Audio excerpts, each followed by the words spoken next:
ಕೆತ್ತಲಿಗೆ ಸಂತರಾಗುತ್ತೆ ಮನಸ್ಸು.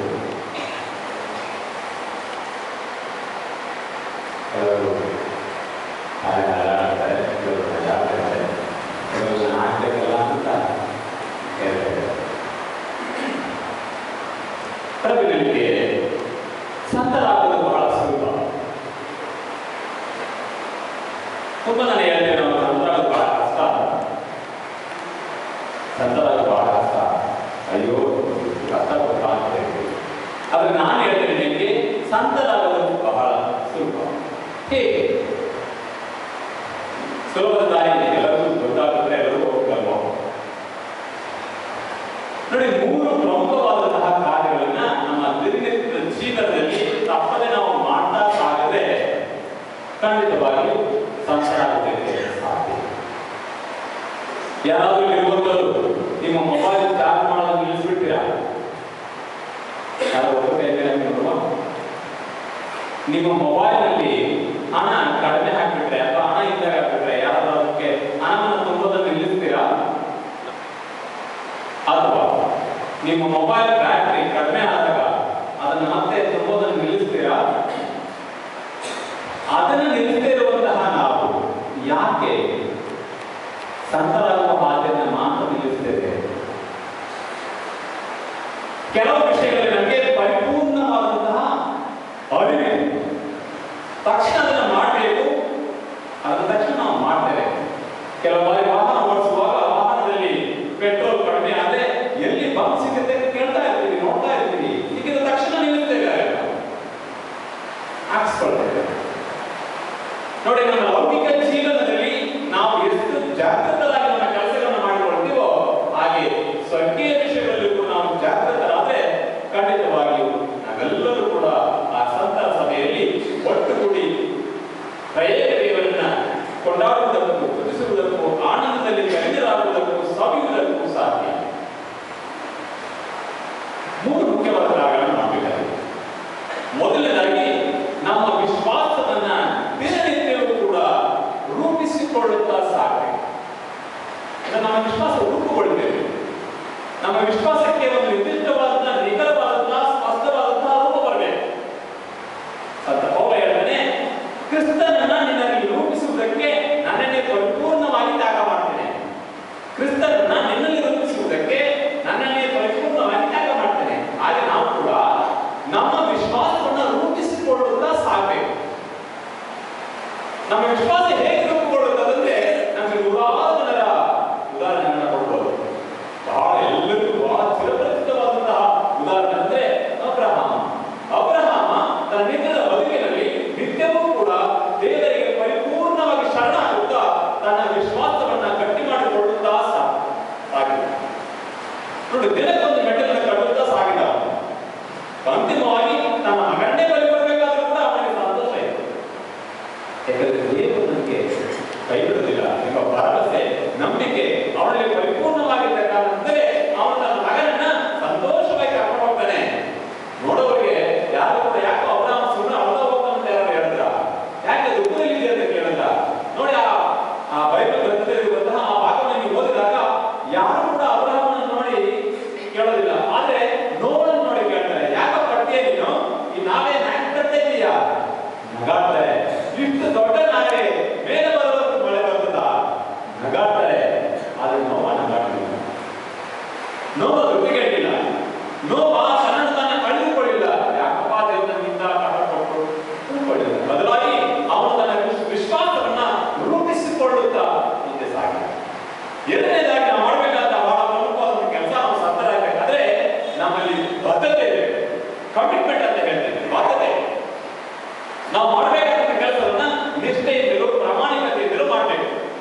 ಯಾವುದೇ ಕೆಲಸವನ್ನು ಮಾಡಿ ಆ ಕೆಲಸವನ್ನ ನಿಷ್ಠೆಯಿಂದ ಪ್ರಾಮಾಣಿಕತೆಯಿಂದ ಮಾಡಬೇಕು. ಆ ಪ್ರಾಮಾಣಿಕತೆಯ ಬದುಕು ನಮ್ಗೆ ಏನ್ ಮಾಡುತ್ತಂದ್ರೆ ಅದು ನಮ್ಮನ್ನು ಮುನ್ನಡೆಸುತ್ತೆ. ಅಂತಿಮವಾಗಿ ನಾವು ಸೇರಬೇಕಾದಂತಹ ಆದ್ಯತೆ ಸೇರುತ್ತೆ. ಒಂದು ಸಣ್ಣ ಉದಾಹರಣೆ, ಕೆನಡಾ ದೇಶದಲ್ಲಿ ನಡೆದಂತಹ ಒಂದು ಪುಟ್ಟ ಘಟನೆ. ಕೆನಡಾ ದೇಶದಲ್ಲಿ ಎಲ್ಲಿದೆ? ಆ ಕೆನಡಾ ದೇಶದಲ್ಲಿ ಒಬ್ಬ ಕಾಲೇಜು ಯುವಕ ನಿತ್ಯವೂ ಕೂಡ ಆಟದಲ್ಲಿ ತನ್ನನ್ನು ತೊಡಗಿಸಿಕೊಳ್ತಾ ಇದ್ದ. ಸುಮಾರು ಆ ಯುವಕನಿಗೆ 21 ವರ್ಷ. ಆ 21 ವರ್ಷದ ವಯಸ್ಸಿನಲ್ಲಿ ಅವನು ಒಂದು ನಿರ್ಧಾರಕ್ಕೆ ಬಂದ, ನಾನು ಒಂದು ದಿನ ಒಲಿಂಪಿಕ್ಸ್ ನಲ್ಲಿ ಬಹುಮಾನವನ್ನು ಗೆಲ್ಲಬೇಕು ಅಂತ ಓಟಕ್ಕೆ ಪ್ರಾರಂಭಿಸಿದ. ನಿತ್ಯವೂ ಆ ಓಟವನ್ನ ದಿನದ ದಿನಕ್ಕೆ ಎನ್ನಿಸಿಕೊಳ್ಳುತ್ತಾ ಬಹಳ ಉತ್ತಮ ರೀತಿಯಲ್ಲಿ ಓಡೋದಕ್ಕೆ ಪ್ರಾರಂಭಿಸಿದ. ಅವನಿಗೆ ಒಂದು ದಿನ ಮಂಡಿಯಲ್ಲಿ ನೋವು ಕಾಣಿಸಿಕೊಳ್ತು.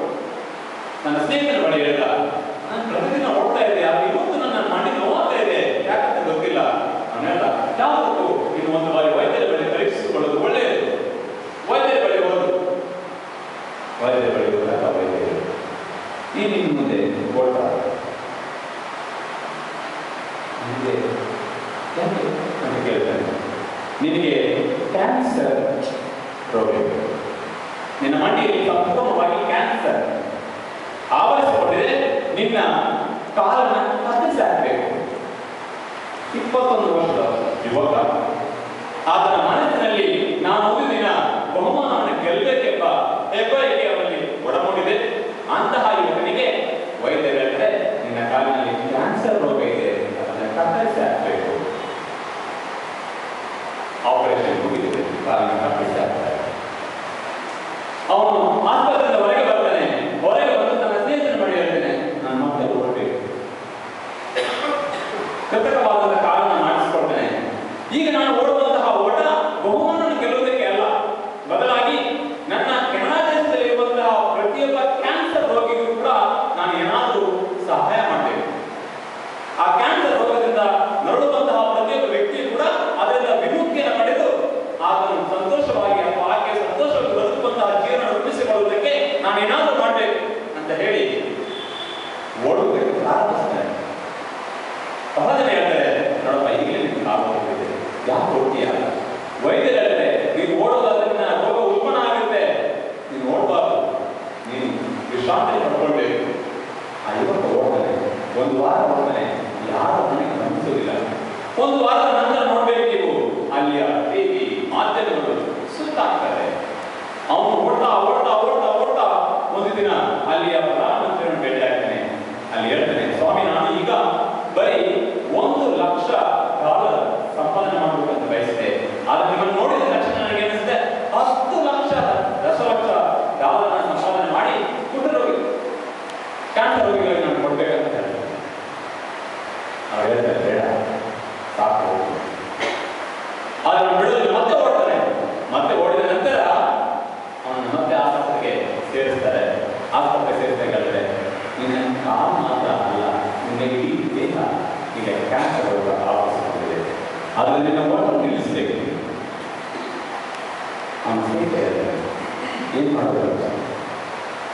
ಆಗ ಅವನು ಹೇಳುವಂತಹ ಮಾತು ಪ್ರತಿಯೊಬ್ಬರಿಗೂ ಪ್ರೇರಣೆಯನ್ನು ಕೊಡುವಂಥದ್ದು. ಆ ಸ್ನೇಹಿತನಿಗೆ ಹೇಳ್ತಾರೆ, ನೋಡು, ಈಗ ನಾನು ನೋಡ್ತಾ ಇದ್ದೆ, ಇನ್ನು ಮುಂದೆ ನೀವು ನೋಡು. ಪ್ರತಿಯೊಬ್ಬ ಸಂತನು ಮಾಡಿದ ಇದನ್ನ ನಾನು ಸಂತಾನ ಅಂತ ಮಾತ್ರ ಹೇಳೋದಿಲ್ಲ, ಅವರ ಬದಲಾಗಿ ನಾನು ಜೀವನದಲ್ಲಿ ಬಂದಂತಹ ಕಷ್ಟಗಳನ್ನ, ನಷ್ಟಗಳನ್ನ, ದುಃಖಗಳನ್ನ ಅನುಭವಿಸಿಕೊಂಡು ಕ್ರಿಸ್ತನನ್ನ ಹುಟ್ಟಿದ್ದೇನೆ. ಆ ಕ್ರಿಸ್ತನ ಹುಟ್ಟಿದಂತಹ ನಾನು ಈಗ ನಿಮಗೆ ನೀನು ಕೂಡ ಅದನ್ನು ಮುಟ್ಟಬೇಕು. ಇದು ಬದ್ಧತೆ. ವಿಶ್ವಾಸವನ್ನು ಬೆಳೆಸಿಕೊಳ್ಳುತ್ತಾ ಬದ್ಧತೆಯನ್ನು ನಾವು ಬದುಕುವುದಾದ್ರೆ ಅಂತಿಮವಾಗಿ ನಾವು ಮಾಡಬೇಕಂತ ಬಹಳ ಪ್ರಮುಖವಾದ ಇನ್ನೊಂದು ಕೆಲಸ ಈ ಪ್ರಪಂಚದಲ್ಲಿ ನಾವು ಮಾಡಬೇಕಾದ್ರೆ ಒಬ್ಬರನ್ನೊಬ್ಬರು ಪ್ರೀತಿಸಿ. ನಾವು ಪ್ರೀತಿಸುವಂತಹ ಗುಣವನ್ನು ಕಲ್ಕೊಳ್ಬೇಕು. ಇವತ್ತು ನಾವು ಓದುವಂತಹ ಅಷ್ಟಭಾಗ್ಯಗಳಲ್ಲಿ ಪರಿಪೂರ್ಣವಾಗಿ ನಮ್ಮನ್ನು ನಾವು ಕ್ರಿಸ್ತನಲ್ಲಿ ಸಾಗಿಸಬೇಕಾದ್ರೆ ಈ ಪ್ರೀತಿಯೇ ಅಡಿಗಲಾಗುತ್ತೆ. ನಮ್ಮ ವಿಶ್ವಾಸ ಪ್ರಬಲವಾಗಬೇಕಾದ್ರೆ, ನಮ್ಮ ವಿಶ್ವಾಸ ರೂಪುಗೊಳ್ಬೇಕಾದ್ರೆ, ನಮ್ಮ ಬದ್ಧತೆ ರೂಪುಗೊಳ್ಬೇಕಾದ್ರೆ, ನಮ್ಮ ಬದ್ಧತೆ ದೃಢಗೊಳ್ಬೇಕಾದ್ರೆ, ಕ್ರಿಸ್ತಿಯ ಬದುಕಿನಲ್ಲಿ ನಮ್ಮನ್ನು ನಾವೇ ಪರಿಪೂರ್ಣವಾಗಿ ಮುಳುಗಿಸ್ಕೋಬೇಕಾದ್ರೆ ಪ್ರೀತಿ ಒಂದೇ ಬಹಳ.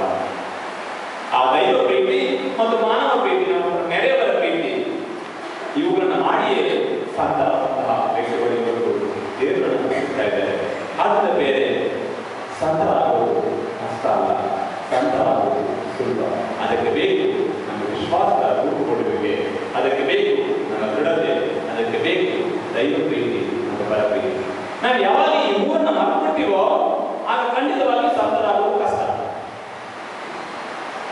ನಮ್ಮ ಕ್ರೈಸ್ತ ಜೀವನದಲ್ಲಿ ಯಾವಾಗ ನಾವು ಈ ಮೂರನ್ನು ಮರೆತು ಬಿಡ್ತೇವೋ ಆಗ ಸಂತರಾಗುವುದು ಕಷ್ಟ. ಆದ್ರಿಂದ ನಾವು ಪ್ರತಿಯೊಬ್ಬರು ಕೂಡ ಪ್ರಯತ್ನಿಸಬೇಕು. ನಮ್ಮ ಪ್ರಯತ್ನದಲ್ಲಿ ಸಫಲತೆಯನ್ನು ಕೊಡುವುದಕ್ಕೆ ಯುವಕ ಓಡುವಾಗ ಯಾರು ಕೂಡ ಅವನನ್ನ ಮೊದಲಿಗೆ ಪ್ರೇರೇಪಿಸಲಿಲ್ಲ ಅಥವಾ ಪ್ರೋತ್ಸಾಹ ಮಾಡಲಿಲ್ಲ. ಬದಲಾಗಿ ಆ ನಂತರ ಎಲ್ಲರೂ ಕೂಡ ಪ್ರೇರಣೆ ಕೊಡ್ತಾರೆ. ಅದು ಮಾತ್ರ ಅಲ್ಲ, ಅವನು ಕೊಟ್ಟಂತಹ ಪ್ರೇರಣೆಯನ್ನು ಈ ದಿನಗಳವರೆಗೆ ನಾನು ನೋಡ್ತಾ ಇದ್ದೆ, ಇನ್ನು ಮುಂದೆ ನೀವು ನೋಡು. ಹೌದು ಬೇರೆ. ಹಾಗಾದರೆ ನಾವು ಕೂಡ ಈ ಕ್ರಿಸ್ತಿಯ ಬದುಕಿನಲ್ಲಿ ಓಟವನ್ನು ಪ್ರಾರಂಭಿಸೋಣ, ನಮ್ಮ ವಿಶ್ವಾಸವನ್ನ ರೂಪಿಸಿಕೊಳ್ಳೋಣ, ನಮ್ಮ ಬದ್ಧತೆಯಲ್ಲಿ ಇನ್ನೂ ಕೂಡ ಸ್ಥಿರವಾಗೋಣ, ಹಾಗೂ ದೈವ ಪ್ರೀತಿ ಮತ್ತು ಮಾನವ ಪ್ರೀತಿಯಲ್ಲಿ ನಮ್ಮನ್ನು ನಾವೇ ತೊಡಗಿಸಿಕೊಳ್ಳೋಣ. ಆಗ ಒಂದು ದಿನ ನಾವು ಕೂಡ ಆ ಸ್ವರ್ಗ ಸಾಮ್ರಾಜ್ಯದಲ್ಲಿ ಲೆಕ್ಕವಿಲ್ಲದಂತಹ ಸಂತರ ಜೊತೆಗೆ ನಾವು ಕೂಡ ಗೀತೆಗಳನ್ನು ಹಾಡಿ ಸಂತೋಷ